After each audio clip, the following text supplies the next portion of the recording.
Alchemy institute of chemistry में आपका स्वागत है। आज की video specially related two particles nature of electromagnetic radiation Planck's quantum theory से रिलेटेड है, जो कि structure of atom 11th class chemistry से रिलेटेड है। चलिए हम बात करते हैं कि क्या प्लांक्स का जो क्वांटम थ्योरी है वो क्या बताता है। तो इससे पहले मैं ये बताऊं कि जो और डिफ्रैक्शंस थे, जो इंटरफेरेंसेस थी इलेक्ट्रोमैग्नेटिक रेडिएशन का, उसको इलेक्ट्रोमैग्नेटिक वेव थ्योरी अच्छा से एक्सप्लेन किया था। लेकिन जो पार्टिकल नेचर था उसमें कुछ टॉपिक्स हैं जिसको इलेक्ट्रोमैग्नेटिक वेव थ्योरी एक्सप्लेन नहीं कर पाया था। और वो टॉपिक क्या क्या था? The nature of emission of radiation from hot body, black body radiation, यानी इलेक्ट्रोमैग्नेटिक वेव थ्योरी जो ब्लैक बॉडी रेडिएशन था उसको एक्सप्लेन नहीं कर पाया था। Second, ejection of electrons from metal surface when radiation strike it, इस फेनोमेना को हम कहते हैं फोटो इलेक्ट्रिक इफेक्ट। तो फोटो इलेक्ट्रिक इफेक्ट को इसने एक्सप्लेन नहीं किया था इलेक्ट्रोमैग्नेटिक वेव थ्योरी ने। Variation of heat capacity of solid as fraction of temperature, यानी हीट कैपेसिटी की वेरिएशन टेम्परेचर के साथ कैसे होती है किसी सॉलिड का, इसे भी एक्सप्लेन नहीं किया था। And line spectra of atoms with special reference to hydrogen, line spectra of atoms special reference to hydrogen, ये जो 4 टॉपिक थे इसको इलेक्ट्रोमैग्नेटिक वेव थ्योरी एक्सप्लेन नहीं कर पाया था। सबसे पहली बार प्लांक्स ने 1900 में ब्लैक बॉडी रेडिएशन को एक्सप्लेन किया था, एक कॉम्प्रिहेंसिव एक्सप्लेनेशन दिया था। उसने बताया था कि किसी सॉलिड को यदि हम हीट करते हैं तो उससे रेडिएशन एमिट होती है और वो टेम्परेचर के साथ वेरी करता है। क्या मतलब वो? जैसे हम एक एग्जांपल लेते हैं कि आयरन है, आयरन को फर्नेस में हम हीट करते हैं। क्या होता है? पहले वो डल रेड अपीयर होता है और उसको टेम्परेचर राइज करते हैं तो और रेड हो जाता है, ज्यादा रेड हो जाता है, और टेम्परेचर राइज करते हैं तो व्हाइट कलर का हो जाता है, और उससे भी ज्यादा हीट करते हैं तो ब्लू कलर का हो जाता है। तो इसी एग्जाम्पल को यदि हम फ्रीक्वेंसी के टर्म में एक्सप्लेन करें तो देखते हैं कि पहले रेड था, फिर व्हाइट, फिर ब्लू हुआ था। तो रेड कलर की फ्रीक्वेंसी क्या होती है? कम होती है। ब्लू की ज्यादा होती है फ्रीक्वेंसी। यानी आपने टेम्परेचर बढ़ाया टेम्परेचर बढ़ाने से फ्रीक्वेंसी बढ़ती चली गई है, या हम वेवलेंथ के टर्म में इसको देखें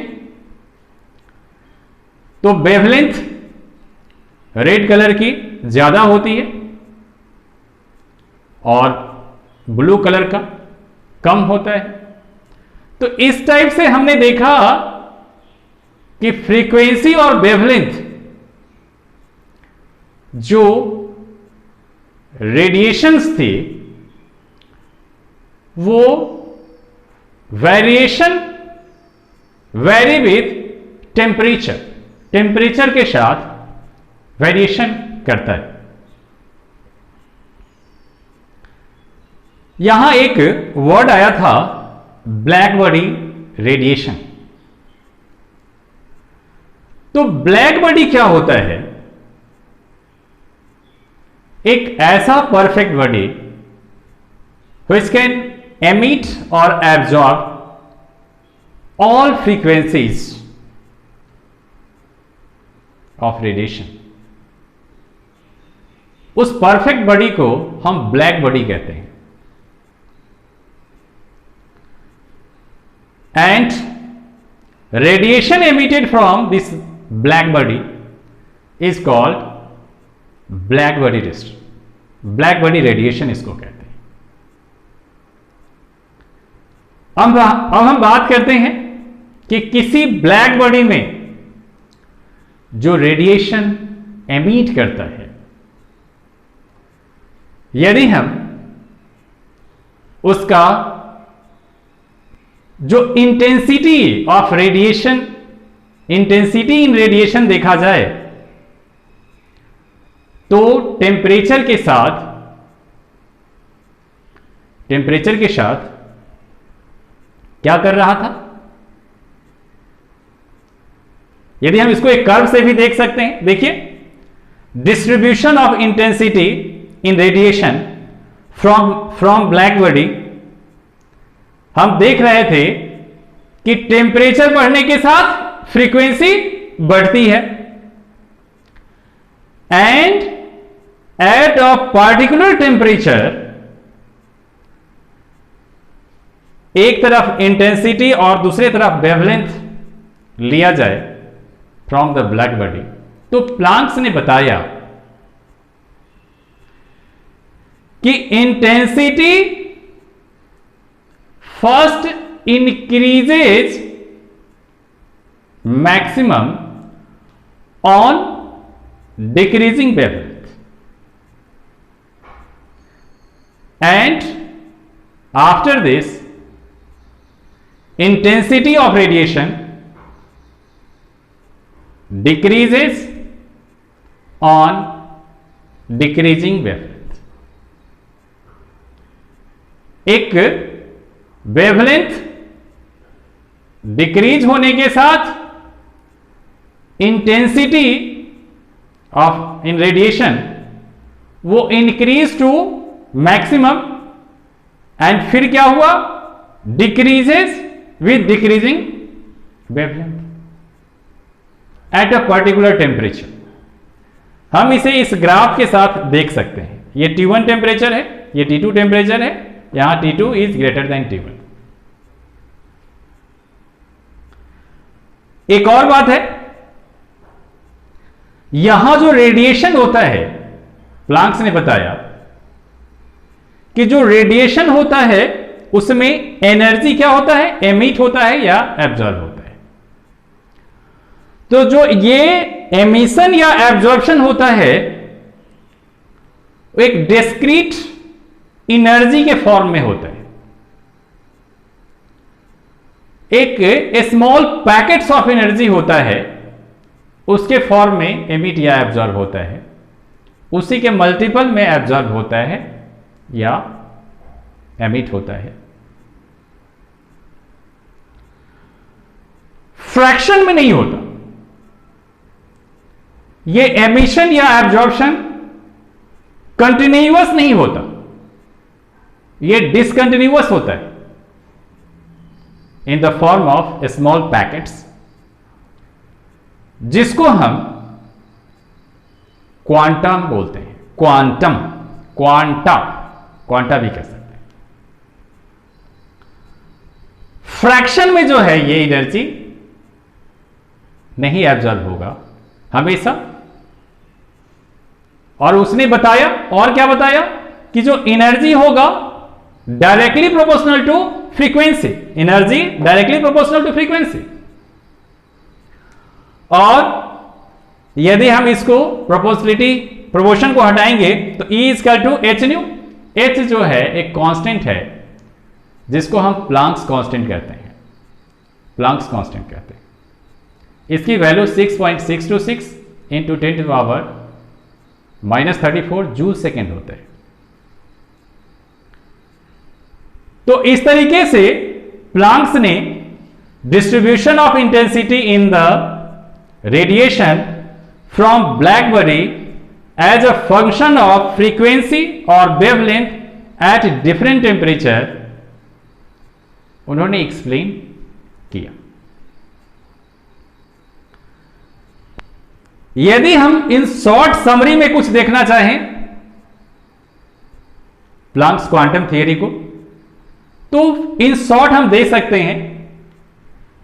first point, radiant energy is not emitted or absorbed continuously but discontinuously in the form of tiny bundles of energy called quanta. Very clear? अभी डिस्कस किया था। Each quantum is associated with definite amount of energy which is proportional to the frequency of radiation. यानी each quantum जो है एक different amount of energy को show करता है, डेफिनेट अमाउंट ऑफ एनर्जी को शो करता है which is proportional to frequency. E इसका टू क्या हो जाएगा, एच न्यू। एच जो है फंडामेंटल कांस्टेंट है जिसको हम प्लांक्स कांस्टेंट भी कहते हैं। इसकी value 6.626 into 10 to power -34 joule second होता है। And third point, a body can emit और absorb energy only in whole number multiples of quantum. हमेशा होल नंबर मल्टीपल्स में भी एनर्जी एब्जॉर्ब होगा या एमिट होगा। यानी E equal to 1 h nu हो सकता है, E equal to 2 h nu हो सकता है, E equal to 3 h nu हो सकता है, E equal to 0.5 h nu नहीं हो सकता। यानी energy in fraction of quanta can not be absorb और lost and this is known as quantization of energy. इसको हम क्या कहते हैं, क्वांटाइजेशन ऑफ एनर्जी कहते हैं। तो इस तरीके से प्लांक्स का क्वांटम थ्योरी आपने देखा। चलिए नेक्स्ट डे हम नेक्स्ट टॉपिक लेकर आएंगे। Thanks for watching.